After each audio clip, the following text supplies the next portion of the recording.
A retired executive paid a struggling farm woman to restore his ancestral land. When the first harvest came in, he collapsed in tears. No one could have imagined what would happen next, a story of resilience and hope that will touch your heart. Welcome back. Leave a like on the video, subscribe to the channel, and enjoy the story. The crisp morning air carried the sound of tires crunching on gravel as a luxury SUV disappeared down the dirt road.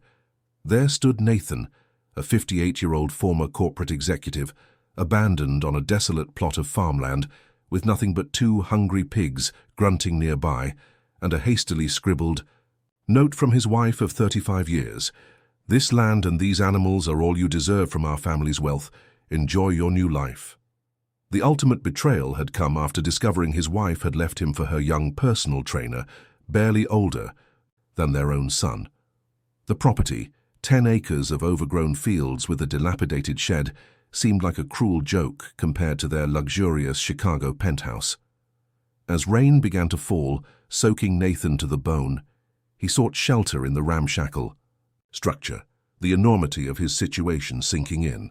With no electricity, running water, or even a proper roof over his head, Nathan collapsed onto a pile of moldy hay and wept for the comfortable life that had vanished in an instant.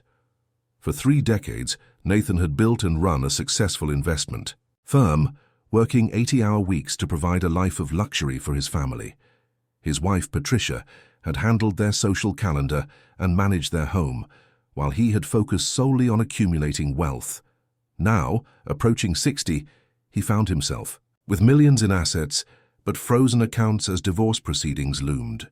Patricia had orchestrated this abandonment perfectly, dumping him on this worthless property while she filed papers to claim everything else they owned.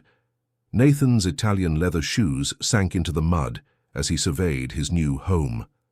The shed's roof gaped with holes, and the afternoon sunlight streamed through, illuminating dust particles dancing in the stale air.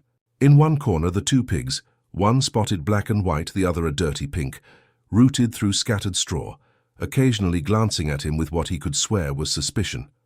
"What am I supposed to do with you?" he muttered, his voice cracking. The pigs continued their snuffling, indifferent to his plight. A quick check of his phone revealed no service. Of course, Patricia wouldn't have left him any easy way out. His wallet contained just $87 and a collection of now useless credit cards that she'd surely already cancelled. The silver Rolex on his wrist, a 25th anniversary gift, felt like a mockery. Worth thousands, yet useless for buying food or fixing a roof.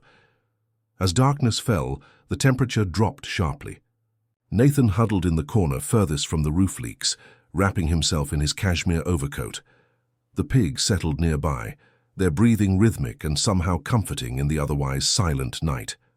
Despite his exhaustion, sleep eluded him as his mind raced through possible escape plans. He could walk to the nearest town, but how far was that? Call a friend, but with what phone? And who would he call? His friends were all business associates who wouldn't recognize him without his power suits and executive demeanor. For the first time in decades, Nathan found himself truly alone. No assistant to solve his problems, no wealth to smooth his path.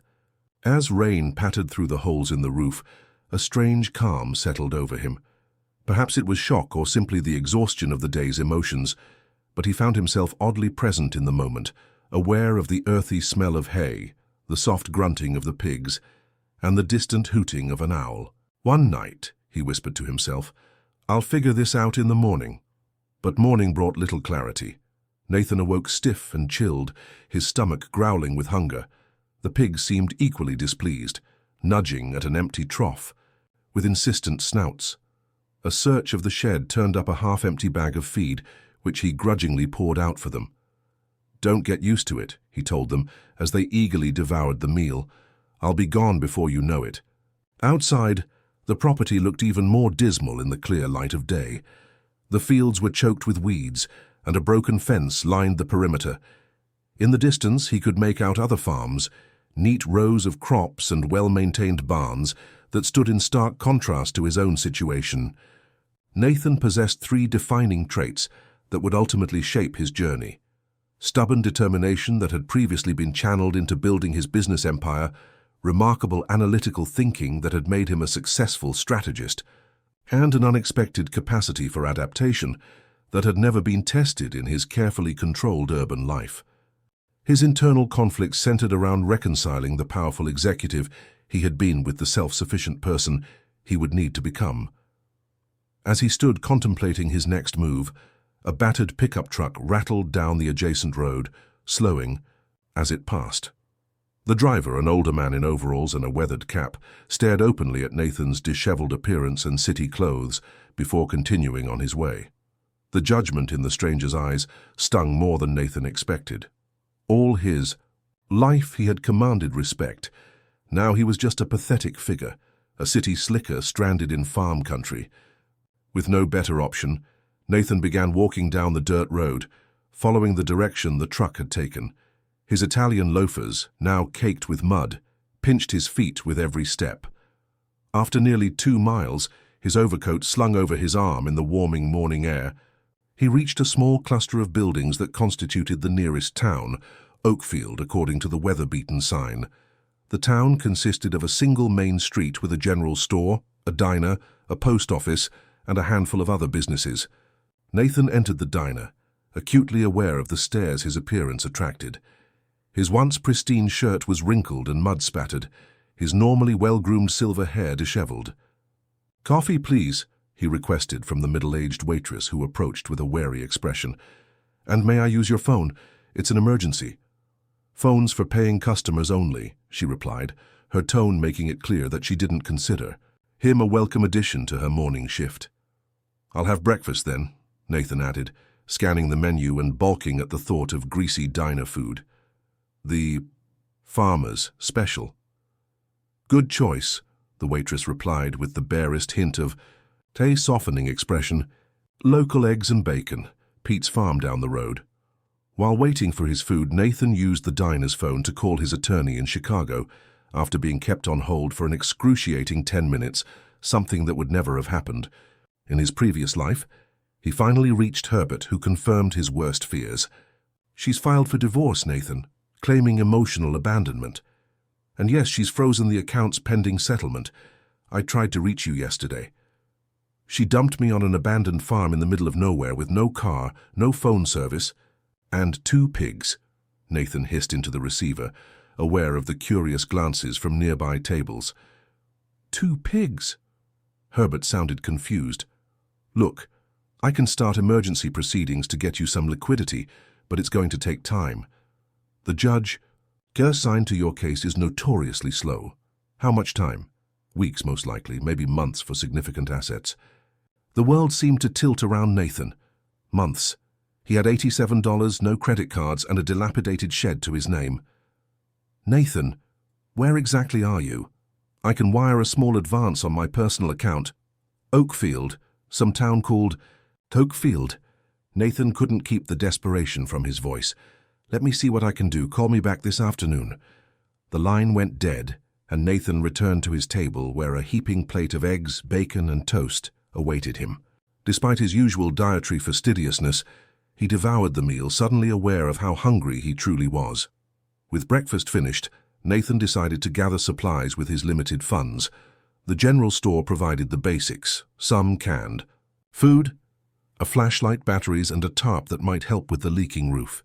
The elderly shopkeeper eyed him curiously as he counted out his remaining dollars. "You the fella who moved into the old Jensen place?" the man asked, bagging Nathan's purchases. "I didn't exactly move in by choice," Nathan replied stiffly. "Nobody does with that property." The shopkeeper chuckled. "Been abandoned for years. Jensen died and the family couldn't sell it. Not worth much these days." "Great," Nathan muttered. "Those Berkshire pigs, though, they're worth something if you know what you're doing." Nathan paused, his interest piqued despite himself. "The pigs have value? Berkshires, sure, if they're purebred. Good meat specialty market." The shopkeeper shrugged. "Course, you'd need to know how to care for them proper." For the first time since his abandonment, a tiny spark of possibility flickered in Nathan's mind. If the pigs had value, perhaps they were an asset rather than just another burden. Armed with his meager supplies and this new information, Nathan trudged back to the farm. The pigs greeted him with what seemed like genuine enthusiasm, trotting over to the fence line as he approached. "So you're valuable, are you?" he said, studying them with new interest. "Berkshires. And here I thought you were just part of the joke." The larger pig oinked in response, nudging against the fence. With no better options, Nathan set about making the shed minimally habitable. He used the tarp to cover the worst of the roof leaks and cleared space for a sleeping area away from the pig's corner. Every movement was a reminder of how soft his life had been. Muscles unused to physical labor protested. Hands unused to rough work blistered quickly. As he worked, a memory surfaced unexpectedly. His grandfather, his mother's father, had been a farmer in southern Illinois. As a boy, Nathan had spent several summers there before his parents' divorce and his mother's subsequent rejection of her rural roots. He remembered his grandfather's calloused hands, his quiet strength, the satisfaction in his eyes when surveying his fields at dusk. "Make something with your hands, Nate," his grandfather had told him once. "A man should know how to make something real." Nathan had dismissed this wisdom, pursuing instead the abstract wealth of financial markets, numbers on screens, assets on paper, nothing you could hold or grow or build. For the first time, he wondered if he had chosen wrong. That night, huddled under his overcoat, listening to the pig's soft snoring, Nathan made the first real decision of his new life. He would stay, at least until Herbert could free up some money. He would learn about these supposedly valuable pigs. He would survive this. The next morning, Nathan woke with purpose. After feeding the pigs with the last of the found feed, he walked to town and spent nearly his last dollars on a basic flip phone with prepaid minutes from the general store, then called Herbert again. "I've arranged for a wire transfer," Herbert informed him. "It's not much, $5,000, but it should help until we can get a hearing." "When will that be?" "The judge granted her motion for temporary support. You'll need to appear in court next month." Nathan processed this information, calculating what he would need to survive until then. "I'm staying here for now," he told Herbert, surprising himself with the decision. "It's complicated, but I need you to send me information on Berkshire pigs. I'm your divorce attorney, Nathan, not your agricultural advisor. Just do it, Herbert, and overnight a checkbook for the new account." Nathan's city clothes were becoming increasingly impractical as he tackled the immediate needs of the farm. At the town's only clothing store, he purchased overalls, work boots, and sturdy shirts that the urbane Nathan of a week ago would have scorned. The transformation in his appearance was matched by the growing calluses on his once manicured hands. His first major purchase was a used pickup truck, a far cry from his BMW, from a local dealer who seemed amused by Nathan's obvious inexperience with such vehicles. The truck came with a trailer, which proved essential for his next acquisition: proper pig housing materials. The local agricultural supply store became his new education center. The young clerk, a woman named Olivia with a practical ponytail and direct manner, showed surprising patience with his questions. "Berkshires need proper shelter," she explained, loading lumber into his trailer. "They're hardy, but they need protection from extreme weather, and if you're planning to breed them, you'll need separate areas." "I'm not planning anything yet," Nathan admitted. "I'm just trying to keep them alive." Olivia studied him with curious eyes. "You're not a farmer." "Is it that obvious?" "Only entirely." She handed him a book from a nearby shelf. "Pig Husbandry Basics. Consider it an investment." The following weeks blurred together in a haze of physical labor. Nathan constructed a proper pig shelter, repaired the shed roof more thoroughly, and began clearing the smallest field for potential use. His body, soft from decades of desk work, protested at first, then gradually adapted. He lost weight, gained muscle, and found himself sleeping deeply for the first time in years, when he wasn't woken by worry about his financial future. If you are enjoying the story, type 5 in the comments and subscribe for more videos like this. If not, type 0. It helps me create even better content for you. Continuing. The pigs, whom he had impulsively named Bacon and Ham in a moment of dark humor, became his unlikely companions. Unlike humans with their judgments and expectations, the pigs asked only for food, shelter, and occasional scratches behind the ears. Nathan found himself talking to them as he worked, explaining financial concepts or ranting about Patricia's betrayal. "You know what the irony is, Bacon," he said one evening while reinforcing their pen. "I worked my entire adult life, so Patricia could have everything she wanted. I missed school plays, anniversaries, family dinners, all so she could redecorate the penthouse for the third time or buy another designer handbag." Bacon grunted in what Nathan chose to interpret as understanding. "And now she's with Derek, her trainer. Derek," he spat the name, "a man who makes his living helping bored socialites stay thin." Ham nuzzled his hand, perhaps responding to the tone of his voice. Nathan realized with surprise that he felt lighter having voiced these thoughts. In Chicago, appearances had always been paramount. Vulnerability was weakness, and weakness was unacceptable in his competitive world. Here, with only pigs for company, he could speak his truth without judgment. Each morning, Nathan checked the mail that was delivered to the rusted box at the end of the driveway. One day, a thick envelope from Herbert arrived, containing not only bank information, but also printouts about Berkshire pigs, agricultural grants, and local farming regulations. A handwritten note was paperclipped to the top. "Since you're committed to this pig business, you might as well do it right. H." The materials confirmed what the shopkeeper had suggested. Berkshire pigs were indeed valuable in the right market. Their meat was prized by high-end restaurants for its marbling and flavor, commanding premium prices. But breeding and raising them properly required knowledge Nathan didn't yet possess. His opportunity to learn more came unexpectedly. While purchasing feed at the agricultural supply store, he overheard a conversation about an upcoming workshop on heritage breed livestock. At the county extension office. "You should go," Olivia suggested, noticing his interest. "Gary Wilson's running it. He raises Berkshires over on Wilson Family Farms, third generation, knows more about those pigs than anyone in 3 counties. The workshop was scheduled for the following Saturday.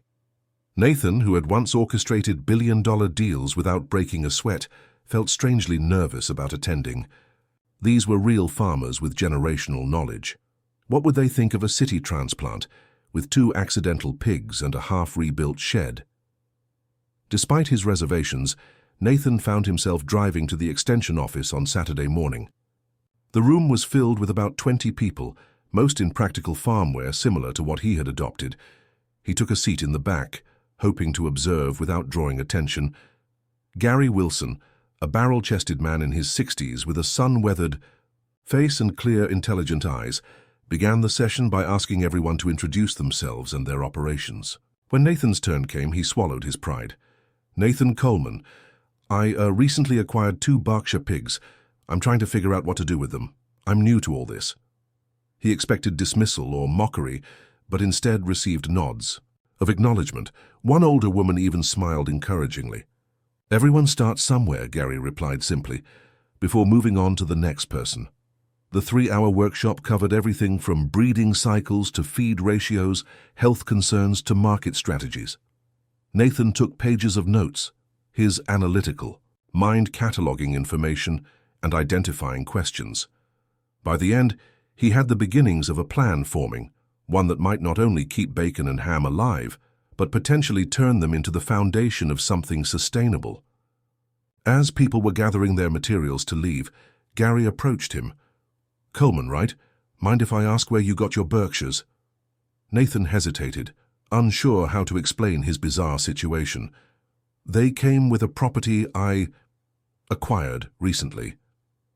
"The Jensen place?" Gary's eyebrows rose. "Old Jensen's pigs survived. Hadn't heard anyone was living out there since he passed." "It's a recent development," Nathan replied carefully. "Those would be from Jensen's prize bloodline then. He was particular about his breeding stock." Gary scratched his beard thoughtfully. "Might be worth checking their lineage. If they're who I think they are, you've got something valuable there." "How would I do that?" "Ear tags should have registration numbers. Bring 'em by my place sometime and we'll take a look." The invitation was casual, but represented the first potential connection in this new community. Nathan thanked him and collected Gary's business card with the farm address. 2 days later, Nathan found himself carefully loading Bacon and Ham into the trailer he'd retrofitted for pig transport. The drive to Wilson family farms took him through rolling countryside that, despite himself, he was beginning to appreciate. The ordered rows of crops, the rhythm of the agricultural landscape, held a different kind of beauty from Chicago's urban sophistication. Wilson's farm was everything Nathan's was not: well-established, properly equipped, efficiently run. Multiple outbuildings surrounded a modest but well-maintained farmhouse. Fields of crops alternated with pasture land, where various livestock grazed. There's a growing market for heritage varieties among specialty producers. Over the course of his visit, Marcus identified several other potential assets that Nathan had overlooked: a patch of wild blackberries at the property's edge, a natural spring that could provide water for irrigation, and soil that, while neglected, showed signs of excellent composition. Jensen was known for growing medicinal herbs at one time, Marcus mentioned as they walked the property. This area has the right conditions for several valuable varieties. You might consider that as a possibility. Medicinal herbs? Like what? Echinacea, valerian, golden seal, plants used in natural remedies and supplements. It's a specialty market, but a growing one. My colleague at the Extension Office, Dr. Eleanor Morgan, is the expert on that. She might be willing to assess your soil's suitability. Nathan found himself intrigued by these possibilities, not just for their potential financial return, but for the connection they represented to the land's history and intrinsic value. It was a different way of thinking about assets than he was accustomed to, focused on sustainability and stewardship rather than maximum short-term profit. Later that afternoon, as Nathan attempted to prune one of the apple trees based on a YouTube tutorial, Rachel arrived for their first official mentorship session. She surveyed his work with a critical eye. "You're cutting too close to the trunk on those branches," she observed, "and your angle's wrong." She demonstrated the proper technique, her movements confident and precise. Nathan watched, mentally, cataloging the differences between his approach and hers. "You never really said how you ended up here," Rachel commented as they worked. "Most people who decide to farm don't start with 2 pigs and a rundown shed." Nathan hesitated, then decided on a version of the truth. "My wife left me and arranged for me to end up here while she took everything else. It was meant to be a punishment." Rachel raised an eyebrow but continued pruning. "Interesting punishment. Some would see land as a gift. I didn't, not at first." Nathan clipped a branch carefully, mimicking her technique. "I spent my entire career in finance. The closest I came to agriculture was investing in commodity, futures. And now. He paused, realizing he needed to articulate something he'd barely acknowledged to himself. "Now I'm starting to see possibilities I didn't before." Rachel nodded, seeming to respect his honesty. "That's a start. Farming isn't just a job, it's a relationship with the land. You get back what you put in, but rarely in the ways you expect." As the afternoon proceeded, Rachel provided blunt but constructive feedback on his pig operation. The pen was well built but needed better drainage, the feed mix was adequate but could be optimized, and his record-keeping was non-existent. She helped him set up a system for tracking expenses, feeding schedules, and health observations, the kind of detailed documentation that would be necessary for any serious breeding program.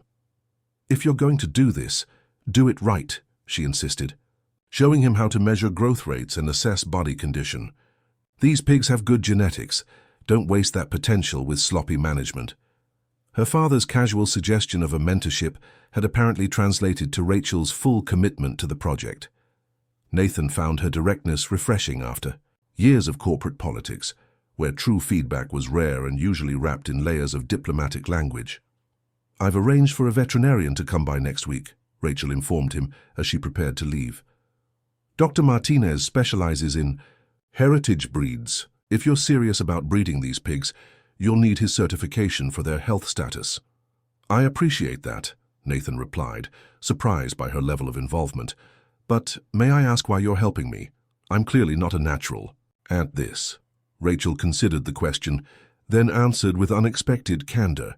"This community has lost too many small farms to developers and big agricultural corporations. Every acre that stays in local, thoughtful production matters." even if that production starts with just 2 pigs. After she left, Nathan sat on the shed's newly repaired steps, watching the sun set over his fields.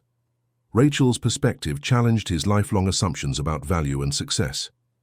In his previous world, land was assessed by its development potential, its ability to be transformed into something that generated maximum profit. The idea of value being tied to preservation and sustainable use was foreign to his business training. Yet he couldn't deny the satisfaction he'd felt when the pig shelter was completed, when the apple trees were properly pruned, when Bacon and Ham grunted contentedly in their improved quarters. It represented generations of knowledge and investment. Gary greeted him in the barnyard, accompanied by a woman he introduced as his daughter, Rachel. "Let's see what you've got," Gary said, approaching the trailer where Bacon and Ham waited, nervously. After a thorough examination, including checking the ear tags that Nathan hadn't even noticed, Gary straightened with a low whistle. "Just as I thought. These are direct descendants of Jensen's prize boar, Champion's Reserve. The sow especially. She's got excellent conformation. Jensen sold pigs from this line for thousands to breeders across 3 states. Nathan tried to process this information. "So they're valuable for breeding?" "If you know what you're doing," Rachel interjected. Her tone suggested she doubted he did. "Which I don't," Nathan admitted. "Yet?" Gary and Rachel exchanged a glance that contained an entire conversation. Finally, Gary spoke. "Tell you what, Rachel helps run a mentorship program through the Young Farmers Association. Pairs experienced farmers with new folks. Would you be interested?" The old Nathan would have rejected the suggestion outright. He hadn't asked for anyone's help since his 20s. But the new Nathan, the one who had spent weeks learning by trial and error, recognized an opportunity when he saw one. "I would. Very interested." "Good," Rachel replied, her expression softening slightly. "Fair warning, I don't sugarcoat things. If you're doing something wrong, I'll tell you." I wouldn't expect anything else. As Nathan prepared to leave with his pigs, Gary made one more comment that would prove prophetic.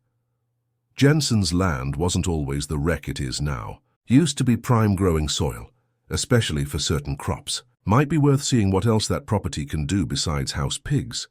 The drive home gave Nathan time to reflect on how dramatically his life had changed in just a month.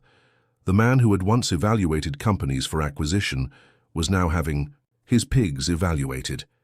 The executive who had commanded a corner office was taking instruction from a farmer's daughter. Strangely, beneath his ongoing anxiety about the frozen assets and impending divorce hearing, he felt something unexpected, a growing curiosity about what might be possible on this land that had been thrust upon him. Even more surprising was the realization that he hadn't thought about his former life in Chicago for nearly 2 days. The constant pressure, the networking, the competitive maneuvering, none of it seemed relevant to his current challenges of fixing the shed's water collection system or determining the right feed mix for optimum pig health. As he drove up the rutted driveway to what he now thought of as his farm, Nathan noticed something he had missed before. At the property's eastern boundary, partially hidden by overgrowth, stood several ancient apple trees. Their gnarled branches hung heavy with small, imperfect fruit, nothing like the waxed uniform apples in grocery stores, but apples nonetheless. Nathan parked the truck and walked over to examine this unexpected resource. The trees had clearly been neglected for years, yet they continued to produce. He picked one of the apples and bit into it. The tartness made him wince, but underneath was a complex, rich flavor, unlike the commercial varieties he was accustomed to. This discovery sparked a new line of inquiry. What else might this seemingly worthless land offer that he had overlooked? What had Jensen seen in this property before time and neglect had obscured its potential? After returning Bacon and Ham to their improved quarters, Nathan spent the evening researching heritage apple varieties on his newly acquired laptop. The internet connection was painfully slow compared to his high-speed Chicago service, but it worked well enough to learn that old, established apple trees could be valuable, particularly if they were uncommon varieties. Artisanal cider makers, farm-to-table restaurants, and local food enthusiasts often sought out these distinctive fruits. The next day, Nathan called the County Agricultural Extension Office and arranged for an agent to visit and identify the apple varieties. The agent, a young man named Marcus with an earnest demeanor and encyclopedic knowledge of regional agriculture, arrived promptly the following morning.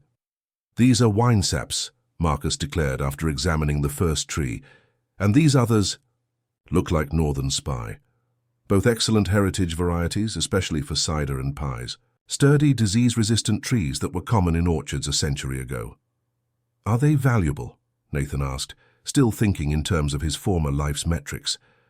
Marcus considered the question. "Commercially, in their current condition, limited value, but restored to health with proper pruning and care, these could produce excellent fruit for decades." These were tangible achievements connected to basic needs: shelter, food, care. Unlike the abstract victories of his financial career, these accomplishments had immediate, visible results. That night, Nathan received an unexpected call from Herbert. "The court date's been moved up," his attorney informed him. "Judge Brantley had a cancellation. You'll need to be in Chicago next week." The news sent a jolt of anxiety through Nathan. He had almost managed to forget the legal battle looming over him, focusing instead on the immediate challenges of the farm. "What should I expect?" he asked, pacing the small, cleared area of the shed. "Patricia's attorneys are pushing hard for the maximum settlement. They're painting you as a workaholic who neglected the marriage. They want the penthouse, the vacation properties, full control of the investment accounts, the works." Nathan felt a familiar anger rising. "After 35 years, she wants to leave me with nothing."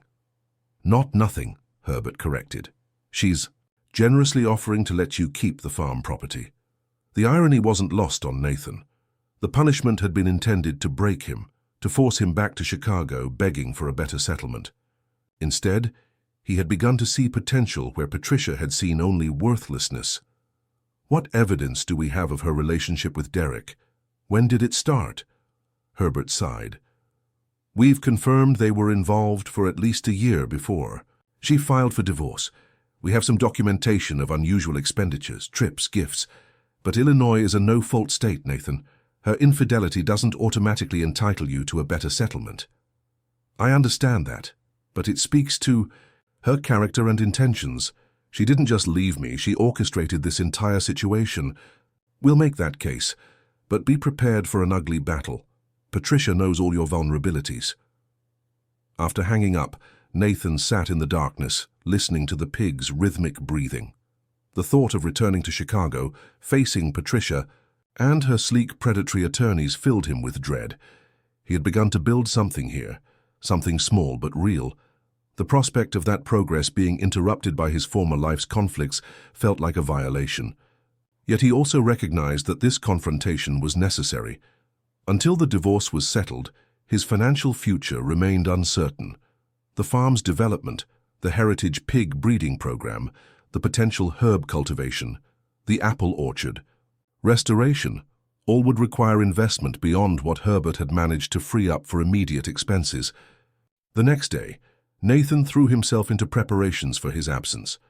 He created detailed instructions for Rachel, who had agreed to check on the farm while he was gone. He scheduled deliveries of feed, confirmed the veterinarian appointment, and completed as many pressing repairs as possible. As he worked, he found himself growing increasingly protective of what he had built. This place that had initially seemed like a prison now represented something valuable, not just financially, but personally. It was the first project in decades that was truly his own, not tied to clients or investors or corporate expectations. On the evening before his departure, Nathan sat with bacon and ham sharing an apple from the heritage trees. The pigs devoured the treat with obvious enjoyment, unaware of the disruption ahead. "I'll be back," he told them, feeling only slightly foolish for addressing pigs as confidants. This farm isn't a punishment anymore, it's a possibility. What will happen when Nathan faces his estranged wife in court? Will he be forced to abandon the new life he's begun to build? The property that started as a cruel joke has revealed unexpected potential, but will it be enough to sustain him if Patricia succeeds in taking everything else? Stay tuned as Nathan's journey continues. In Chicago, the familiar skyline loomed over Nathan as his taxi approached downtown. After weeks in Oakfield's open agricultural landscape, the city felt claustrophobic. The buildings too tall, the streets too crowded, the pace too frantic. His practical farm clothes had been replaced by one of his old suits, now loose on his leaner frame.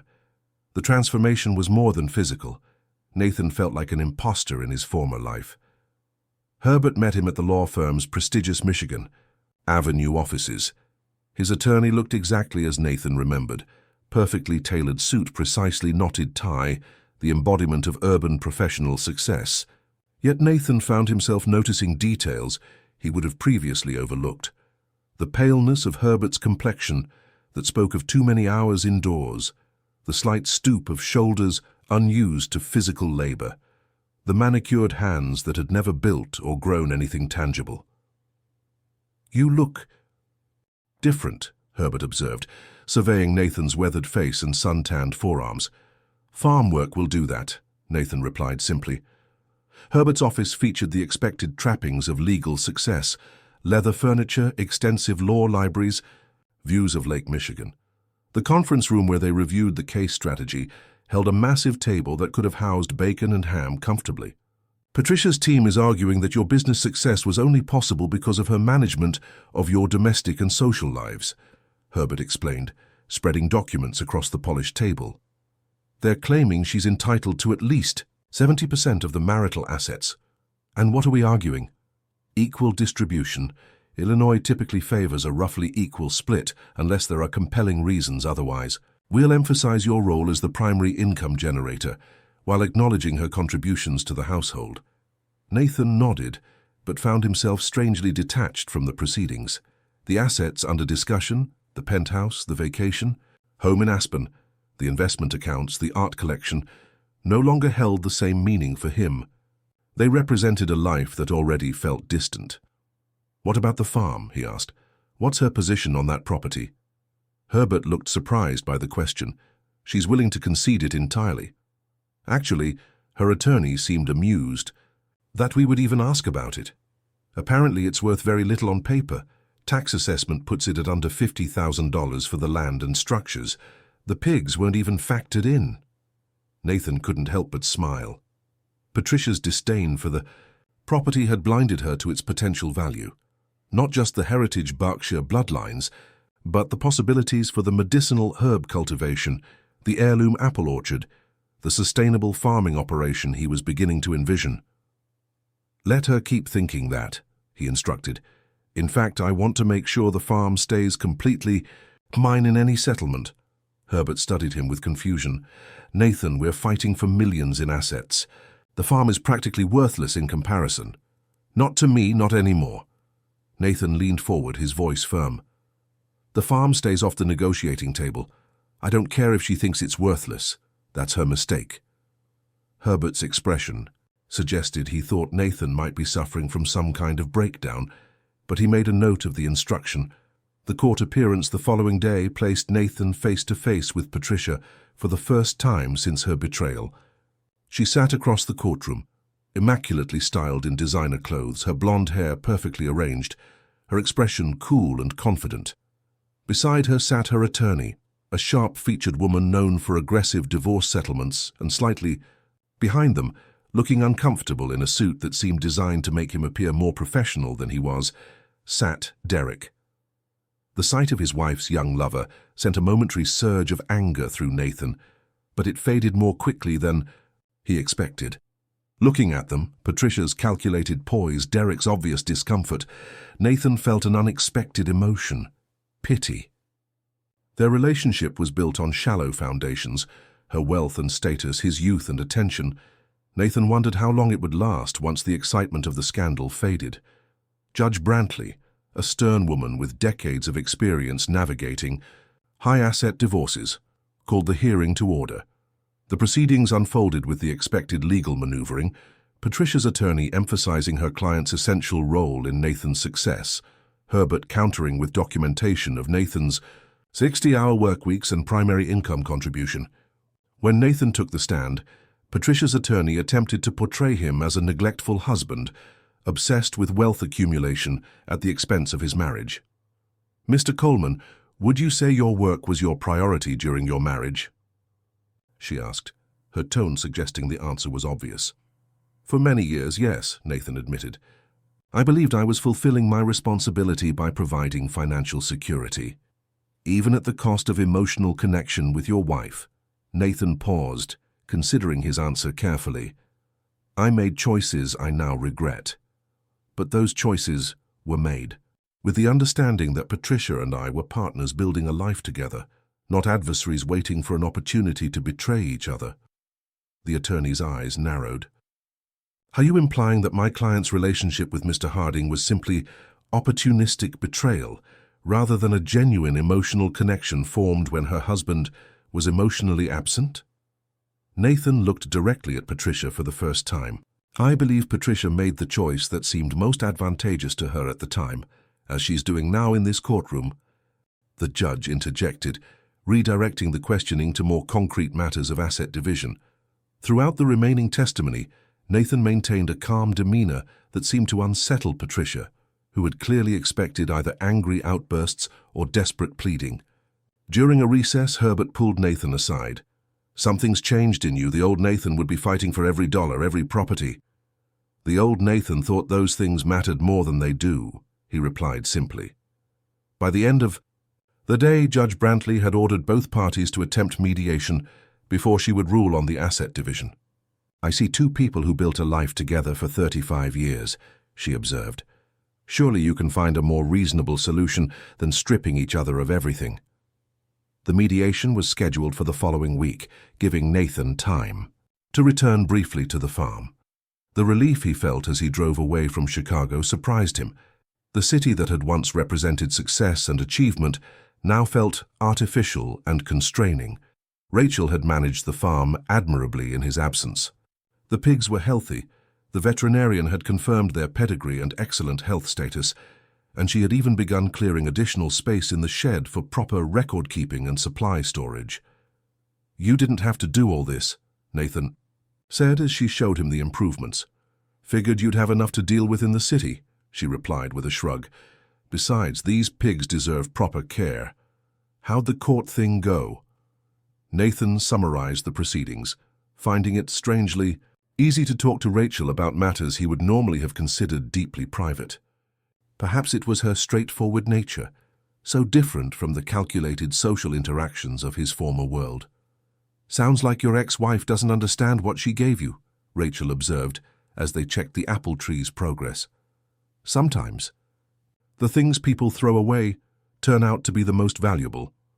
The comment lingered with Nathan as he prepared for the mediation session.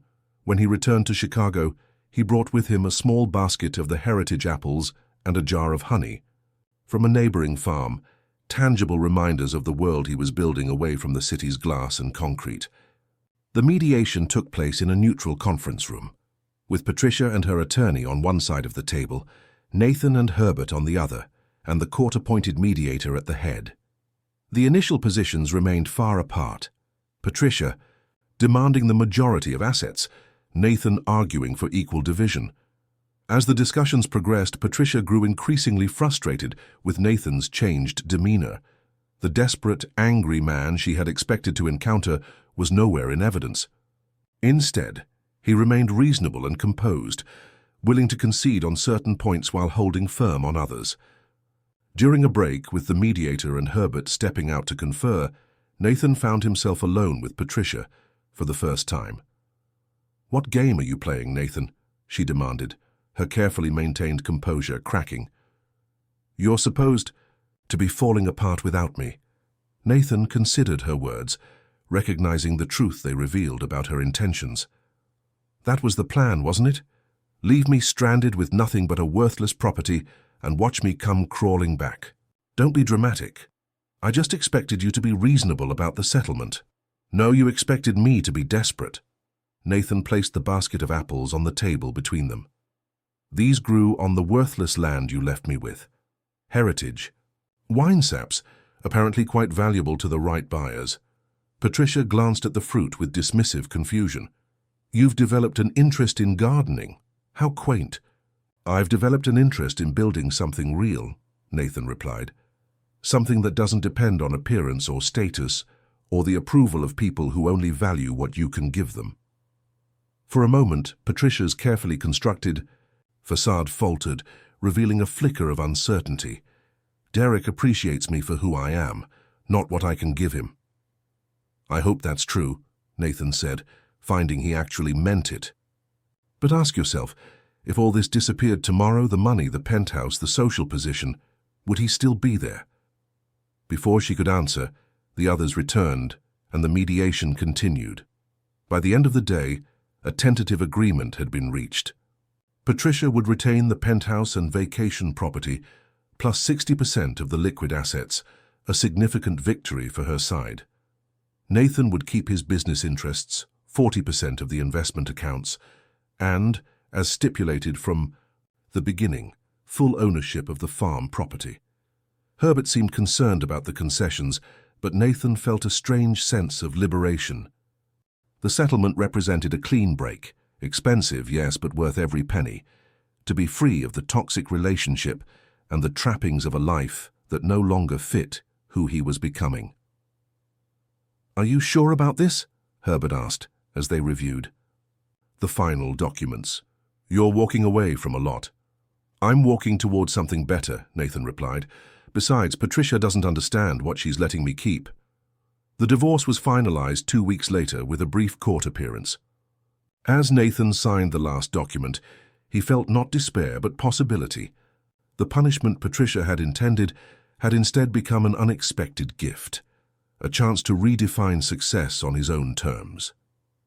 Returning to the farm, his farm now, legally and completely, Nathan found a message from Dr. Eleanor Morgan of the county extension office. She was responding to his inquiry about the property's potential for medicinal herb cultivation and had agreed to visit and assess the soil conditions.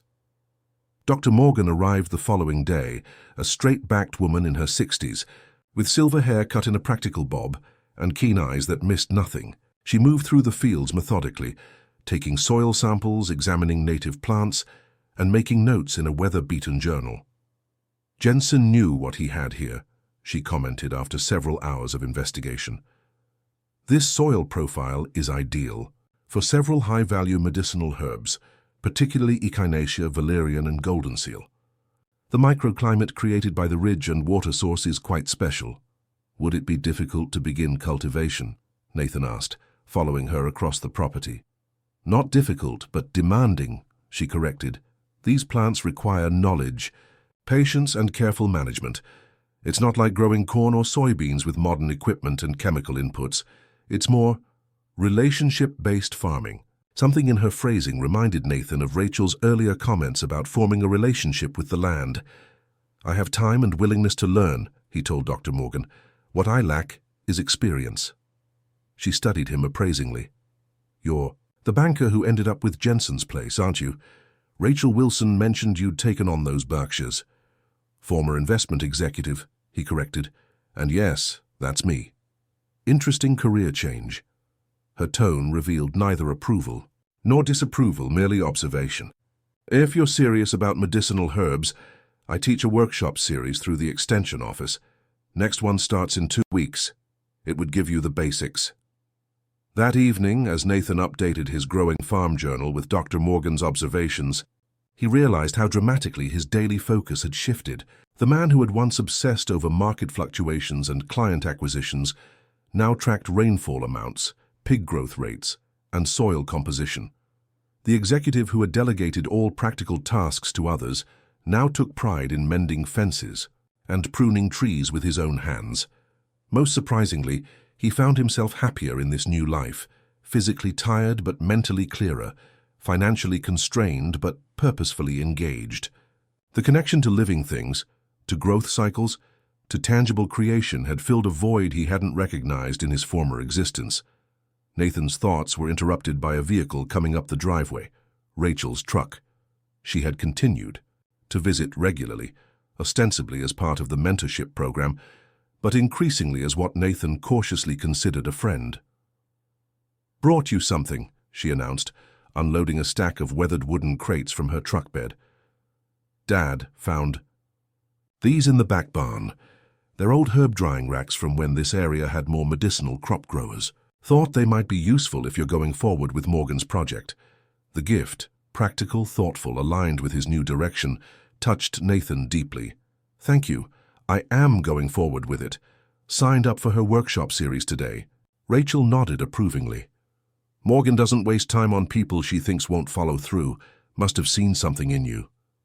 As they carried the racks to the shed, Rachel seemed to be considering something. Finally, she spoke. There's a regional heritage livestock exhibition in Deerfield next month. Thought you might want to enter bacon and ham, particularly ham. She's developing exactly as a good breeding sow should. An exhibition. Isn't that for experienced breeders? Has a novice category. Good way to get feedback from judges, make connections with potential buyers for future piglets. Dad thinks you're ready. The vote of confidence from both Rachel and Gary meant more to Nathan than any corporate award or recognition from his previous life. Then I'll do it, if you'll help me prepare. Wouldn't have mentioned it otherwise, she replied with her characteristic directness. Have you ever known someone who experienced a total life transformation like Nathan? Or perhaps faced an unexpected challenge that ended up changing them for the better? Let me know in the comments. The livestock exhibition represented a significant milestone in Nathan's journey. Preparing ham required daily grooming, specialized feed adjustments, and training for the show ring, all skills Nathan had to learn quickly. Rachel proved an exacting but patient teacher, demonstrating techniques and correcting his mistakes without sugarcoating or condescension. During this intensive preparation period, Nathan also began clearing land for the medicinal herb project, carefully following Dr. Morgan's guidance. The work was physically demanding, removing years of overgrowth, preparing proper drainage, building raised beds for certain varieties. Each evening found him exhausted but satisfied, his body adapting to the labor, his mind freed from the constant anxiety that had characterized his corporate career. The day of the exhibition arrived with perfect early autumn weather. Nathan loaded ham into the trailer with practiced ease, a task that would have been unimaginable to him just months earlier. Rachel met him at the fairgrounds where the heritage livestock section buzzed with activity as breeders prepared their animals for judging. Remember the presentation sequence we practiced, she reminded him, as they settled ham in her assigned pen. And don't let the veterans intimidate you. Every one of them started somewhere. As Nathan arranged Ham's area according to Rachel's instructions, he noticed a commotion several pens down. A group had gathered around a large display featuring multiple Berkshires and elaborate signage for Harrington Heritage Farms. Who's that? He asked Rachel, noticing her expression tighten. Brandon Harrington, County Commissioner's son. Family owns the largest pig operation in 3 counties. They've won the Heritage Breed category 5 years running. Her tone suggested there was more to the story than competitive success. Nathan observed the Harrington display, the professionally printed banners, the matching uniforms worn by the handlers, the obvious investment in presentation. It made his own modest entry seem painfully amateur by comparison. As if sensing his thoughts, Rachel added, "Fancy displays don't make better pigs. Ham has excellent bloodlines and conformation. Just focus on showing her properly." The novice category judging was scheduled for early afternoon.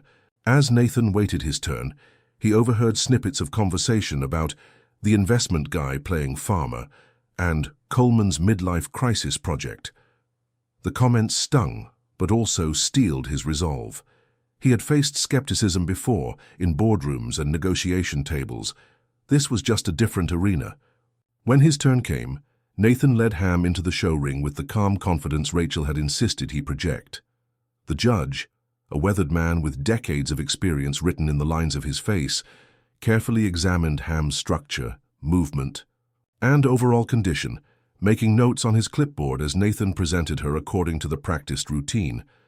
"Good muscle development for her age," the judge commented. "Excellent jowl formation. Who's her sire?" "Jensen's Champions Reserve according to her registration," Nathan replied, using the terminology he had studied. The judge's eyebrows rose slightly. "Jensen's line. Thought that had been lost when the old man passed. Where'd you acquire her?" She came with Jensen's property when I took it over earlier this year. This information seemed to increase the judge's interest. He completed his examination with greater attention to detail before thanking Nathan and moving to the next entry. An hour later, the results were announced. Ham had placed second in the novice category, an unexpected achievement that filled Nathan with disproportionate pride. The animal he had once viewed as part of a cruel joke was now recognized for her quality and potential. As he accepted the red ribbon, Nathan noticed Brandon Harrington watching from the sidelines, his expression calculating rather than congratulatory. Later, as he and Rachel prepared Ham for the return trip, Harrington approached their pen. "Coleman, isn't it? Heard you took over the old Jensen place." His tone was friendly, but something in his manner reminded Nathan of corporate competitors sizing up an acquisition target. "That's right. Impressive showing for a first-timer. Jensen always did have good breeding stock." Harrington glanced appreciatively at Ham. "If you're interested in selling her, I'd make it worth your while. Always looking to diversify our bloodlines." Before Nathan could respond, Rachel interrupted. "Ham's not for sale. She's the foundation of Nathan's breeding program." Harrington's smile tightened slightly. "Didn't realize you were part of this operation, Rachel." "I'm advising through the Young Farmers Mentorship Program," she replied coolly. "Helping preserve independent farming operations is kind of my thing." The tension between them was palpable. Harrington turned his attention back to Nathan. "Well, the offer stands. When you decide you're ready to sell the pig or the property, give me a call.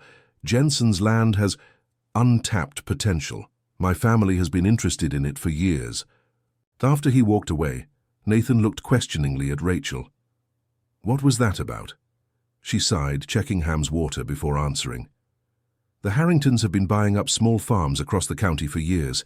They're not interested in maintaining them as independent operations. They absorb them into their corporate structure, convert them to conventional high-intensity farming, and extract maximum profit. Jensen refused to sell to them for decades. And they think I'll be an easier target," Nathan concluded, understanding the dynamic immediately.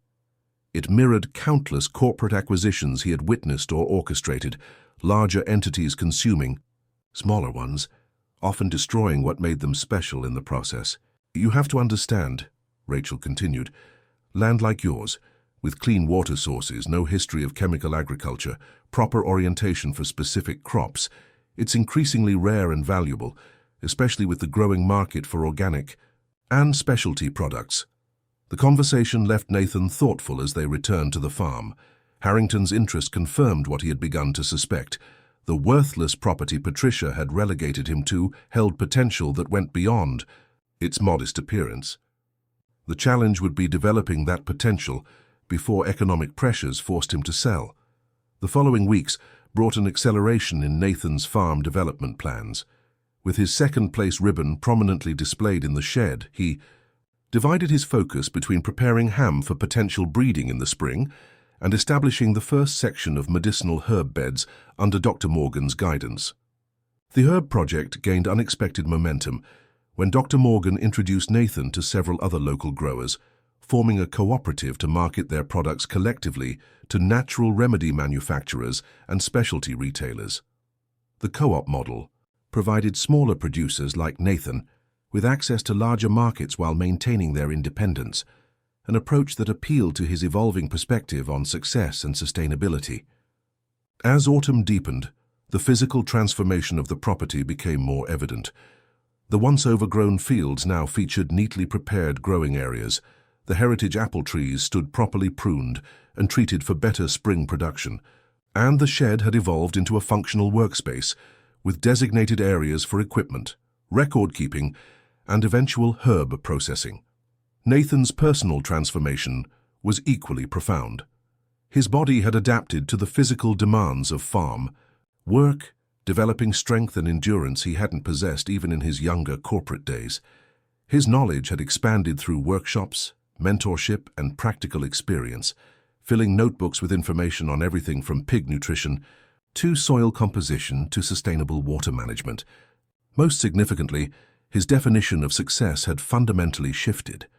The man who had once measured achievement by account balances and acquisitions now found satisfaction in Ham's healthy development, in the first medicinal seedlings emerging, in the test beds, in the community connections forming through the co-op and regional farming networks. This new perspective was tested when Herbert called with an unexpected development in the divorce aftermath. Patricia's having financial difficulties, his attorney informed him. Apparently, Derek's fitness business isn't as lucrative as she thought, and she's burning through the settlement faster than anticipated. That's unfortunate, but not my concern, Nathan replied, surprised by his own lack of vindictive satisfaction. It becomes your concern because she's alleging you concealed assets during the discovery process. She's filing a motion to reopen the settlement. Nathan felt a flash of the old anger, but managed it more effectively than he once would have. That's absurd. Every account was disclosed. I know and will fight it, but I should warn you. She specifically mentioned the farm. Property. She's claiming you knew about its development potential and deliberately downplayed its value. The irony was almost poetic. Patricia, who had selected the property as punishment, now recognizing too late what she had given away. The property was assessed at market value during the proceedings, Nathan pointed out. Any potential beyond that is the result of my labor since then. That's essentially our position, but be prepared for her attorneys to investigate the farm situation more thoroughly this time. After the call, Nathan sat on the porch steps, watching the sunset over fields that now represented not just his livelihood, but his identity. The prospect of Patricia attempting to claim what he had built filled him with a protective determination, stronger than any he had felt for material possessions in his previous life. The following day brought unexpected visitors. Brandon Harrington, accompanied by an older man with the same confident bearing who Nathan assumed was his father, and a third man in a business suit, carrying a portfolio case. "Hope you don't mind us dropping by," the older Harrington said as they exited their luxury SUV. "I'm Thomas Harrington. You met my son Brandon at the exhibition. This is James Weber, our development consultant." Nathan greeted them politely but warily, noticing how their assessing gazes swept over the property improvements. "Impressive what you've done with the place in such a short time," Thomas observed. "Brandon mentioned you'd shown real initiative." "Just trying to make it viable," Nathan replied modestly. "That's actually why we're here," Thomas continued. "Our company, Harrington Agricultural Developments, has been implementing a regional growth strategy. Jensen's, or rather your, property fits perfectly within our planning area." The development consultant opened his portfolio, revealing professional maps and renderings. "We envision an integrated approach combining traditional and specialty crops with value-added processing facilities. Your water rights and strategic location make this parcel particularly valuable to the overall project." Nathan recognized the pitch for what it was. He had made similar presentations himself in his previous career. The glossy materials, the emphasis on synergies and strategic value, the careful avoidance of specific numbers until interest was confirmed, all standard tactics in acquisition approaches. "What exactly are you proposing?" he asked, maintaining a neutral expression.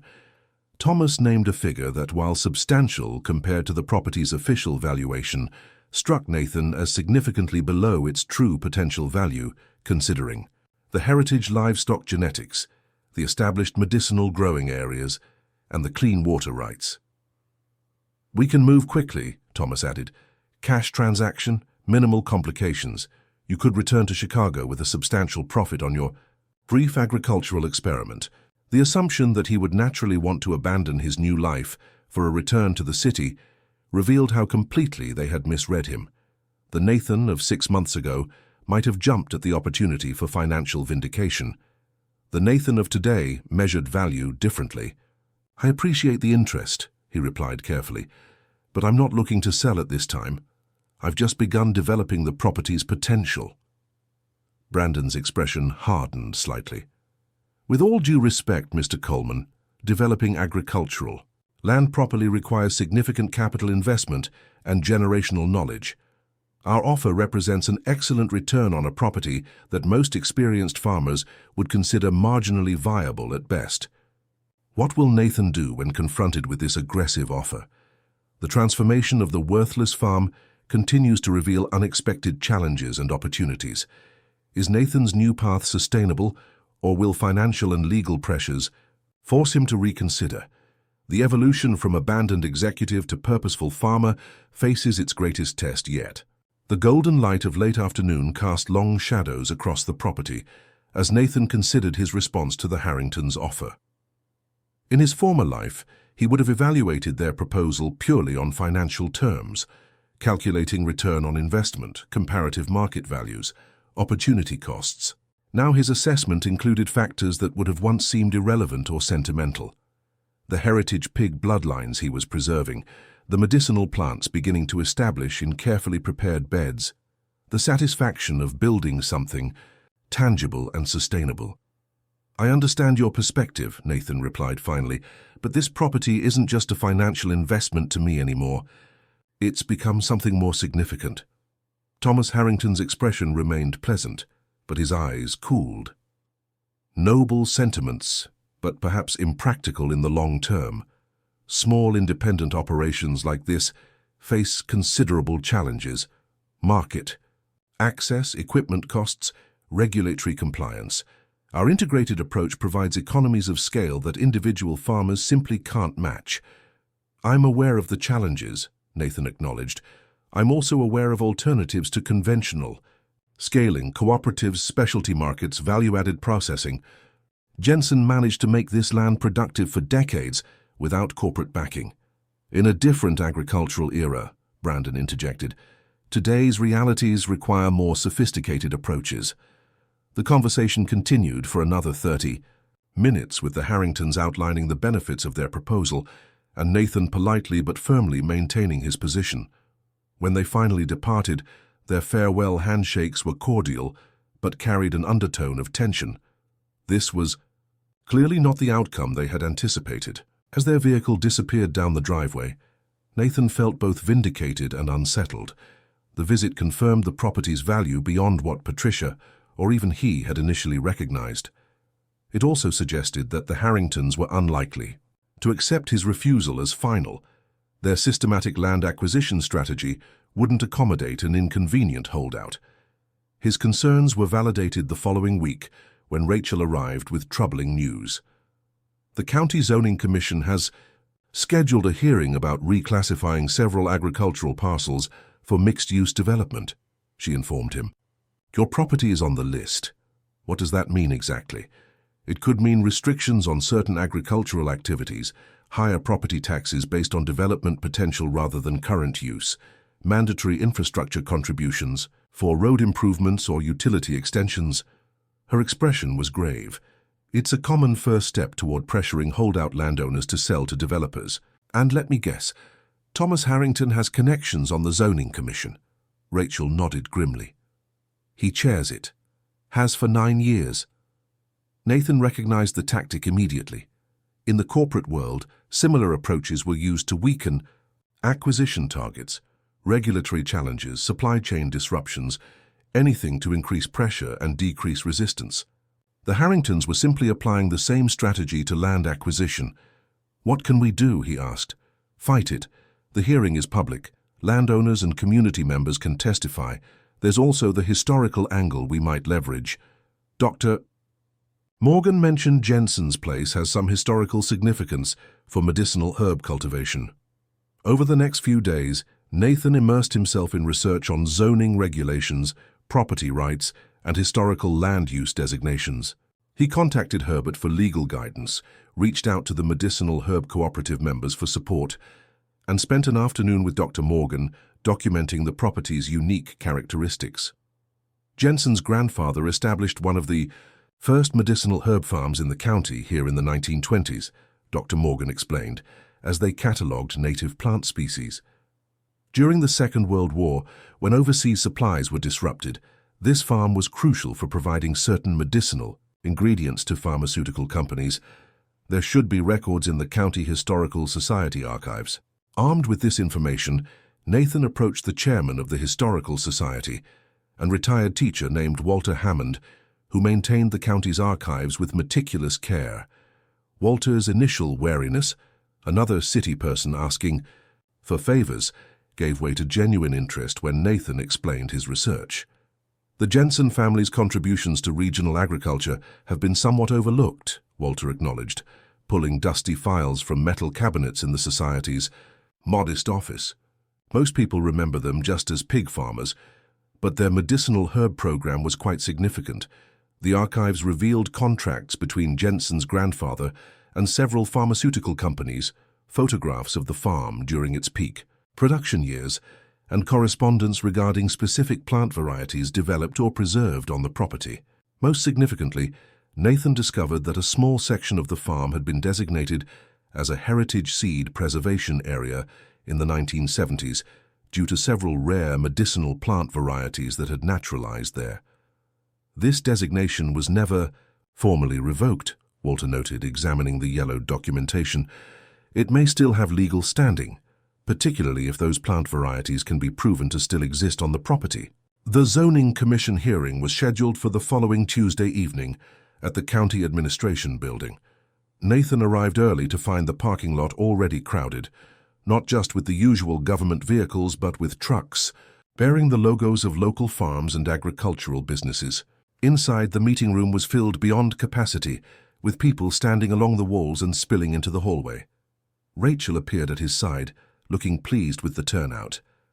"Word got around," she explained. "The Harringtons' land consolidation strategy has made more enemies than friends among independent farmers. Nobody wanted to speak up alone, but when they heard you were fighting the rezoning, the solidarity was unexpected and deeply moving." Nathan recognized faces from the farmers' market, the county fair, the extension office workshops, people who had initially viewed him with suspicion, but now nodded in greeting or offered encouraging words. Thomas Harrington called the meeting to order with practiced authority, outlining the evening's agenda with no acknowledgement of the unusual attendance. The first hour was consumed by routine zoning matters before the commission turned to the proposed agricultural reclassification. The Harringtons' development consultant presented first, displaying sophisticated maps and economic projections that portrayed the rezoning as essential for regional prosperity. These parcels represent strategic opportunities for integrated agricultural development, he explained, using terminology deliberately chosen to sound beneficial rather than exploitative. The mixed-use designation simply allows for more diverse economic activity while maintaining the area's agricultural character. When public comments were invited, Nathan was the first to approach the microphone. The corporate negotiator in him, a part he had thought dormant, emerged with surprising clarity and force. "My name is Nathan Coleman. I own one of the properties proposed for reclassification." He nodded respectfully to the commission members before continuing. "Until recently, I might have found the consultant's presentation quite convincing. For 25 years, I specialized in corporate acquisitions and development strategies very similar to what we've just heard described." This introduction caused visible surprise among both the commissioners and audience members, who knew only his current farming identity. The presentation we just saw employs familiar techniques, emphasizing collective benefits while minimizing individual costs, using technical terminology to obscure practical impacts, presenting projected outcomes as certainties. In my former profession, we called this narrative management. Thomas Harrington shifted uncomfortably in his chair, but maintained a neutral expression. "The reality behind this mixed-use designation is straightforward," Nathan continued. "It initiates a process designed to make traditional agricultural operations increasingly difficult and expensive, creating financial pressure on landowners to sell to developers. It's a strategy I've seen implemented in various industries, always, with the same result: consolidated ownership, decreased diversity, and the loss of independent operators." For the next 10 minutes, Nathan methodically dismantled the economic projections, questioned the employment figures, and highlighted inconsistencies in the environmental impact assessments.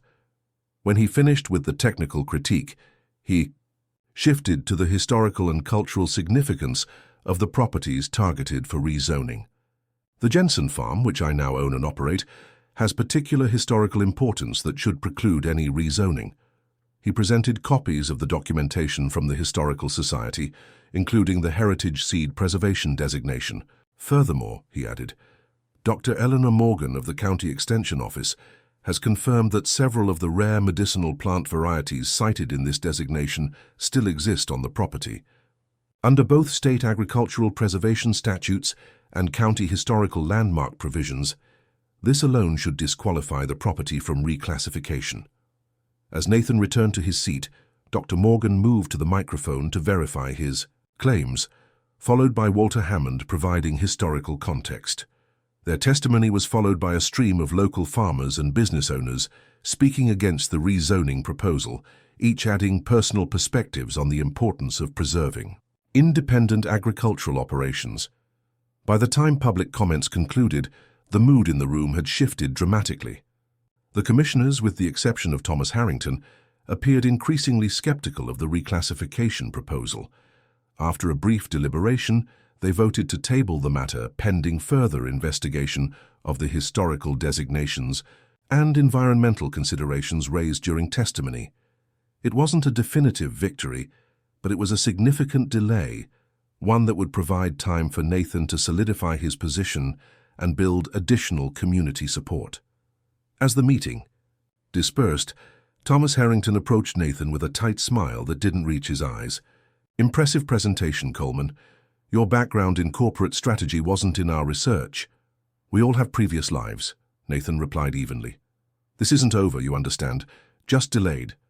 The economic realities don't change because of sentimentality about heritage seeds or historical designations.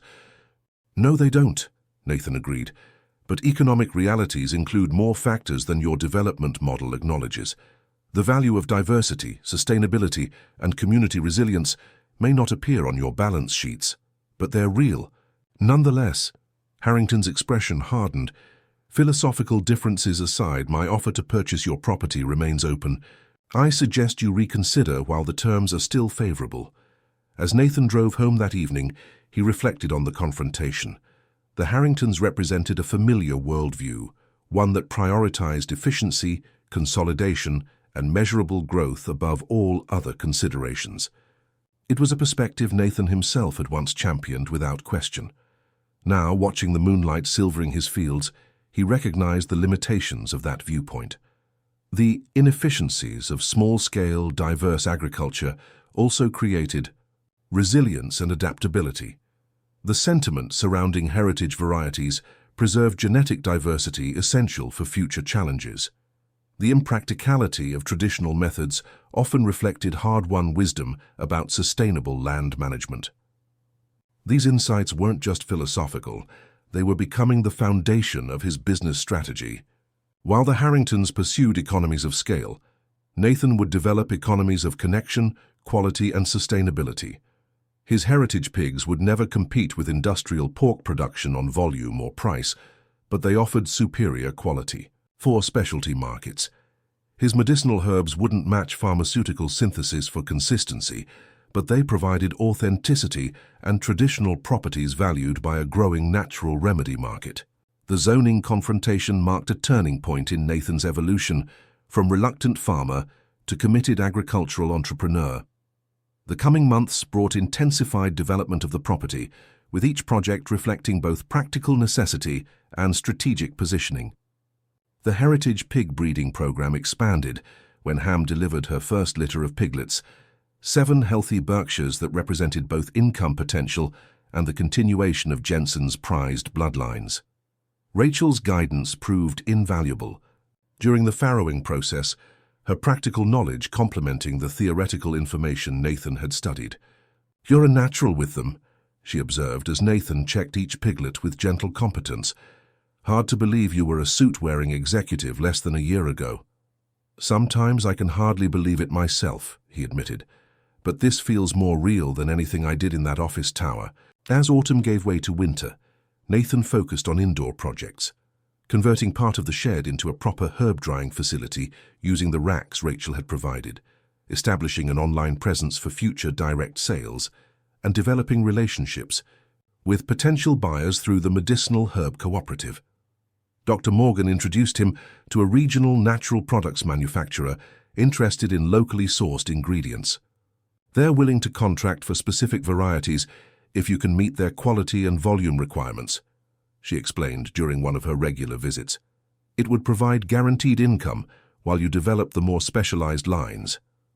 The contract, modest but significant, represented Nathan's first formal agricultural business agreement. As he signed the documents, he felt a sense of legitimacy that transcended the ribbons and community acceptance. He was no longer playing at farming or escaping his old life. He was building a viable, meaningful enterprise. Winter also brought an unexpected personal development. The practical partnership between Nathan and Rachel had gradually evolved into something warmer. Their shared commitment to sustainable agriculture creating connections that extended beyond mentorship.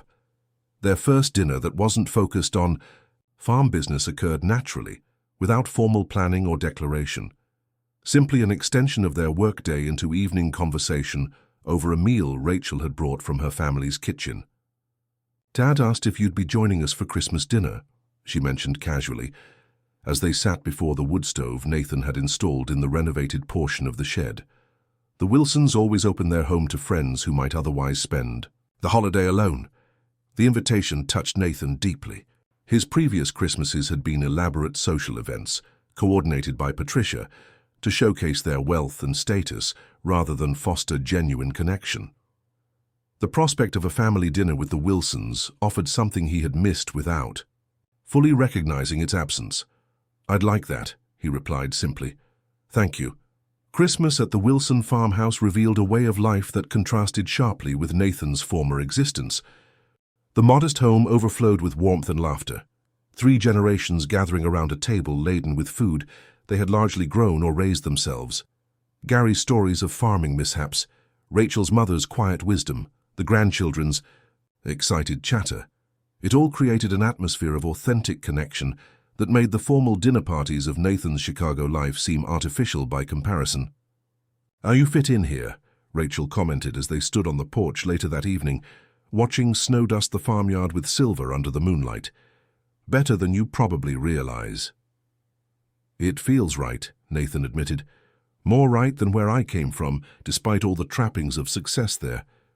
Their first kiss happened naturally in that moment. Not planned or calculated, but an honest expression of growing feelings. As they drew apart, Rachel studied his face with characteristic directness. "I need to know this isn't just gratitude or convenience," she said, "that I'm not some rural rebound from your society wife." "Patricia and I were effectively strangers for years before she left," Nathan replied. "What's between us is new and real, not a reaction to what was lost, but an appreciation for what's been found." His answer must have satisfied her because she kissed him again, more thoroughly this time, before they returned to the warmth of the family gathering inside. The new year brought both promise and challenges. The piglets grew rapidly, confirming their excellent genetics and market potential. The medicinal herb beds, carefully protected during winter, waited for spring planting. Nathan's online research into specialty agricultural markets had identified several promising niches for future expansion. The financial picture, however, remained precarious. The divorce settlement had left Nathan with enough to develop the farm's basic infrastructure, but little reserve for emergencies or major investments. The projections for the coming year showed potential profitability, but required successful execution across multiple fronts: the pig breeding program, the herb cultivation, the heritage apple orchard restoration. This vulnerability became apparent when a severe winter storm damaged the newly constructed pig shelters, requiring expensive repairs that stretched Nathan's limited budget. The incident prompted a difficult conversation with Rachel about the farm's long-term viability. "You've accomplished more in 6 months than most new farmers do in years," she acknowledged as they assessed the damage. "But sustainable agriculture requires financial sustainability too. Have you considered taking on an investor or partner?" The suggestion initially triggered Nathan's pride. He had been determined to build this new life entirely on his own terms, proving to himself and others that he could create something valuable from Patricia's intended punishment. Upon reflection, however, He recognized the wisdom in Rachel's practical approach. "I'd need to find the right partner," he mused. "Someone who understands what we're trying to build here. Not just financial returns, but something sustainable and meaningful." Rachel's expression softened at his use of we rather than I, an unconscious but significant indication of how he had come to view their relationship to the project and each other. "There's actually someone you should talk to," she suggested. Eleanor Morgan's daughter, Sophia. She left a corporate career in sustainable product development to focus on agricultural investment. She's been looking for projects like yours. Heritage breeds medicinal plants, operations with both historical significance and future potential. The introduction to Sophia Morgan proved fortuitous. The woman who arrived at the farm a week later combined her mother's agricultural knowledge with sophisticated business acumen, immediately grasping both the practical challenges and market opportunities of Nathan's operation. "You've created a solid foundation here," she observed after touring the property. "The Heritage Berkshire program alone has significant potential in the right markets. Add the medicinal herbs and restored orchard, and you have a diversified operation with multiple revenue streams." Her proposed investment structure honored Nathan's vision while providing the capital needed for strategic expansion, a combination of direct investment and expertise that would accelerate development without compromising the farm's fundamental character. After careful consideration and consultation with both Rachel and Herbert, Nathan accepted the partnership. Spring arrived with renewed energy and expanded possibilities. With Sophia's investment, Nathan was able to complete several crucial projects: a proper herb processing facility, improved breeding accommodations for the pigs, and restoration of the heritage apple orchard. The medicinal herb beds burst into production, with the first harvests exceeding quality expectations. The farm's transformation was paralleled by Nathan's own evolution. The physical changes were obvious, his body lean and muscled from daily labor, his hands calloused and capable, his formerly pale complexion weathered by sun and wind. The internal transformation ran deeper, a fundamental shift in how he defined value, success, and fulfillment. This new perspective was highlighted when Herbert called with an unexpected development. Patricia's attorney reached out, he informed. "Nathan, she's interested in discussing a modification to the divorce settlement." Nathan felt a momentary tension. The legal battle had faded from his daily concerns, but the potential for renewed conflict remained unsettling. "What kind of modification?" "She's offering to return certain assets in exchange for a portion of your farm operation." The request was so unexpected that Nathan initially thought he had misheard. "She wants part of the farm, the worthless property she left me with as punishment." "Apparently, news of your successful heritage breeding program and the medicinal herb contracts has reached Chicago. She's positioning it as reclaiming her fair share of an asset whose value was misrepresented during settlement negotiations." The irony might have been satisfying if it weren't so transparently manipulative. Patricia, who had dismissed the property as worthless punishment, now wanted to claim credit for its development and share in its success. "The farm's current value results from my labor and investment since the divorce," Nathan pointed out. "Her claim has no legal merit." "I agree, but she's threatening to make things difficult.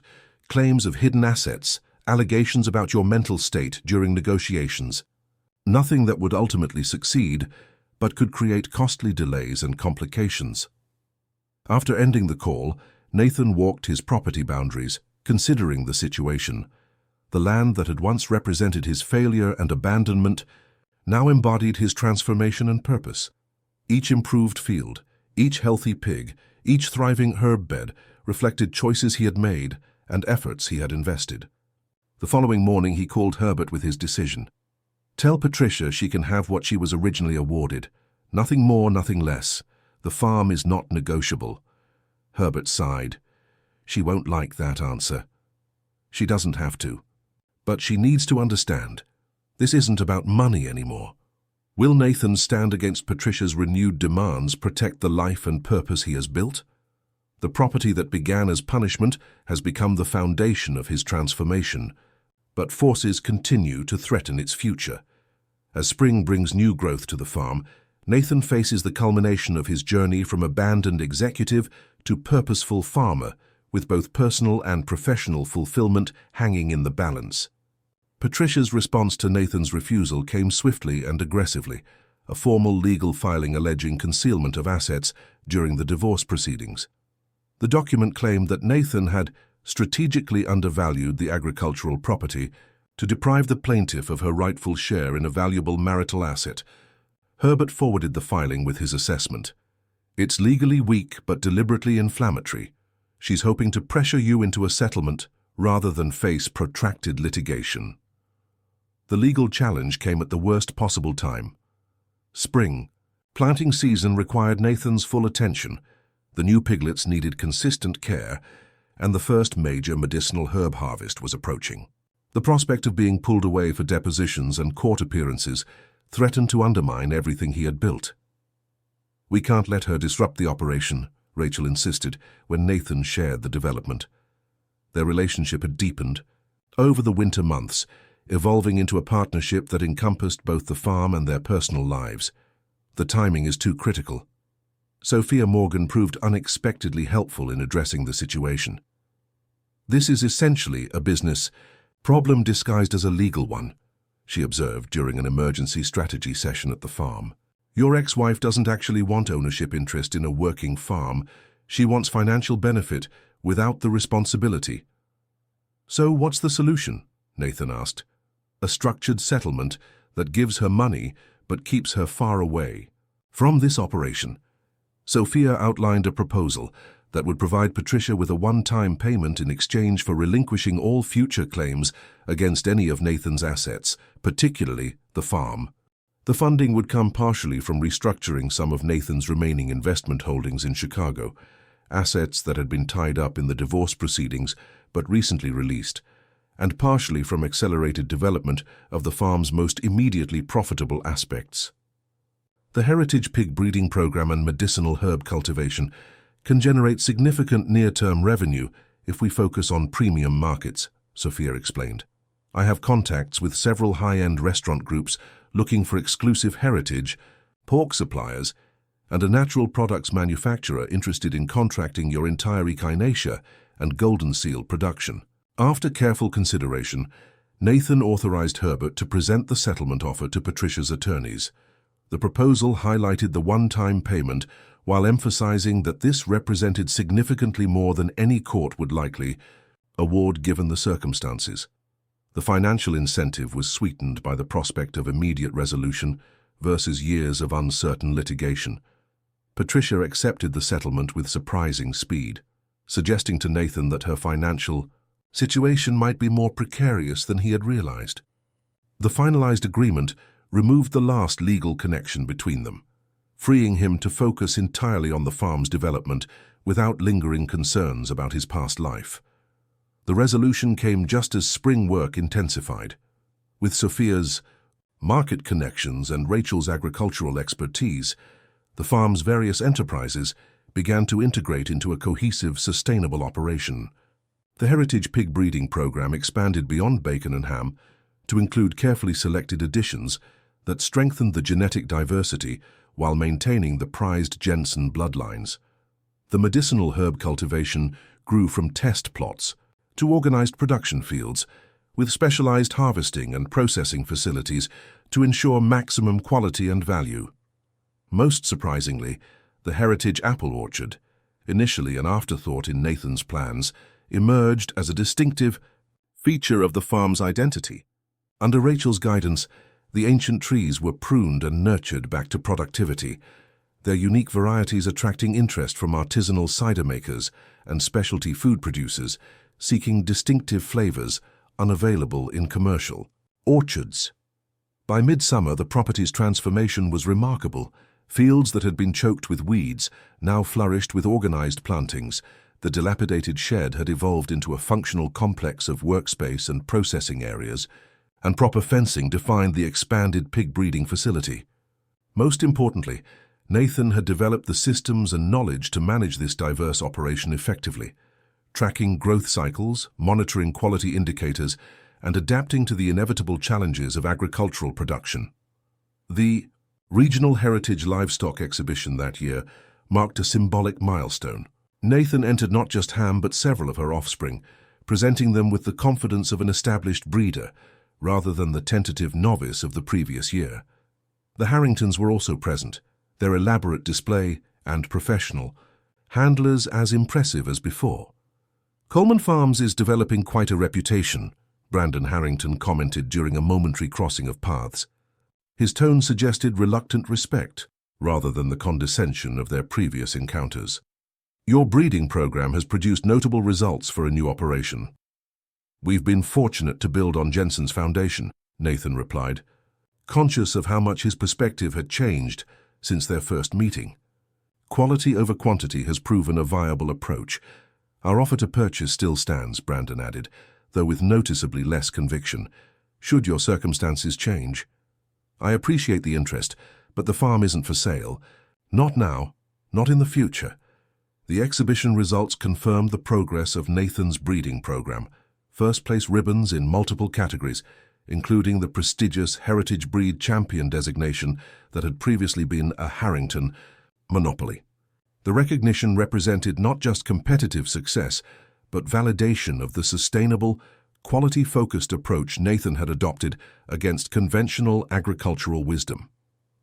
A more personal milestone occurred later that summer when Rachel moved from her family's farm into the modest but comfortable home Nathan had built on the property.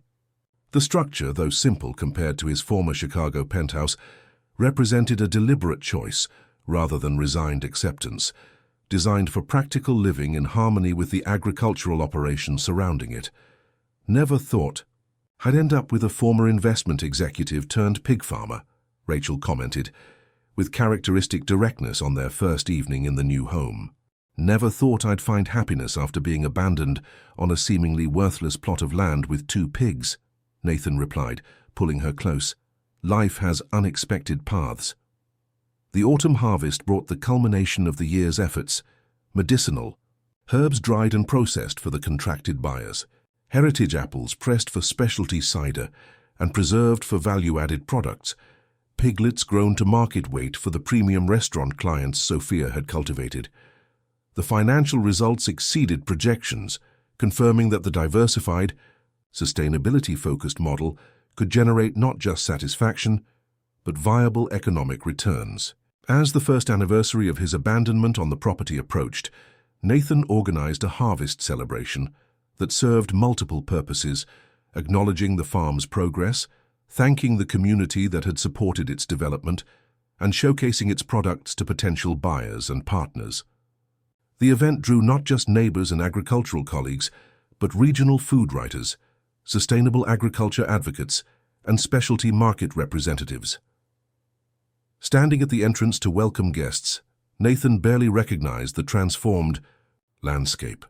The rutted driveway had become a proper gravel road leading to the farmhouse and production buildings. The overgrown fields had been replaced by organized cultivation areas for medicinal herbs, heritage grain test plots, and enhanced pasture for the expanding pig breeding program. The dilapidated shed that had once been his only shelter was now just one small part of a functional agricultural complex. "Quite a difference from what you started with," Gary Wilson observed, joining Nathan as he surveyed the property. "Hard to believe it's been only a year," Nathan agreed. "Not just the land," Gary clarified. "You, the city fellow who showed up with designer shoes and no idea which end of a pig eats, he's gone too." Before Nathan could respond, Rachel appeared to announce that guests were arriving.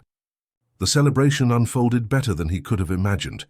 Visitors exploring the operation with genuine interest, Sophia conducting impromptu business discussions with potential buyers, Dr. Morgan explaining the medicinal herb program to attentive listeners. Even the Harringtons made a brief appearance, their presence suggesting a reluctant acknowledgement of the farm's legitimacy in the regional agricultural community. The highlight came when Nathan gathered everyone for a toast. Standing before the assembled guests, farmers and financiers, neighbors and newcomers, he found himself momentarily overcome by the journey that had brought him to this point. "A year ago I stood on this property, as a man who had lost everything he thought mattered," he began, his voice carrying across the attentive gathering. My wife had left me for a younger man, my financial assets were frozen, and I found myself abandoned here with nothing but 2 pigs and a leaking shed. Murmurs of sympathy rippled through those who hadn't known the full story of his arrival. What I didn't realize then was that I had been given not a punishment, but an opportunity. This land, which appeared worthless through the lens of my former life, contained potential I couldn't yet see. These pigs, which seemed like a cruel joke, carried valuable genetics that would become the foundation of a thriving breeding program. This community, which initially viewed me with understandable suspicion, offered knowledge and connection that no amount of wealth could purchase. Nathan gestured to the flourishing fields surrounding them. What you see today isn't just the result of hard work, though there's been plenty of that. It's the product of a fundamental shift in perspective, from seeing value only in financial terms to recognizing the worth of sustainable systems, meaningful labor, and genuine community. He raised his glass, made from the first pressing of their heritage apples. I want to thank all of you who helped transform both this property and the man who reluctantly received it. Special thanks to the Wilson family, whose mentorship and friendship changed my path entirely. His gaze found Rachel, standing with her parents, her expression a mixture of pride and affection. To new beginnings, unexpected blessings, and the recognition that sometimes what appears to be our greatest loss can become our most valuable gain. As glasses were raised in response, Nathan reflected on the completeness of his transformation. The abandoned executive had become not just a competent farmer, but a man with purpose, connection, and contentment that his former wealth had never provided. The property meant as punishment had become the foundation of a life richer and more meaningful than anything he had previously imagined. Later that evening, as the celebration wound down and guests departed, Nathan and Rachel walked to the highest point on the property, a gentle rise overlooking the entire operation. The setting sun bathed the fields in golden light, highlighting the neat rows of herbs, the grazing pigs, the ancient apple trees heavy with fruit. Hard to believe Patricia thought this was worthless, Rachel commented, slipping her hand into his. She saw only what was missing, the luxury, the status, the controlled environment. She couldn't see what was possible. Nathan gazed across the land that had become not just his livelihood but his identity. Her greatest gift was not recognizing the value of what she left behind. "Lucky for me," Rachel replied, leaning against his shoulder. As darkness fell and the first stars appeared above the farm, Nathan embraced the truth that had emerged through his journey. The abandoned executive had not just survived, but thrived, finding in his intended punishment the greatest blessing of his life. Congratulations. Type 9 in the comments so that I know you stayed until the end with me. Thank you for watching, and until tomorrow's story on this same channel.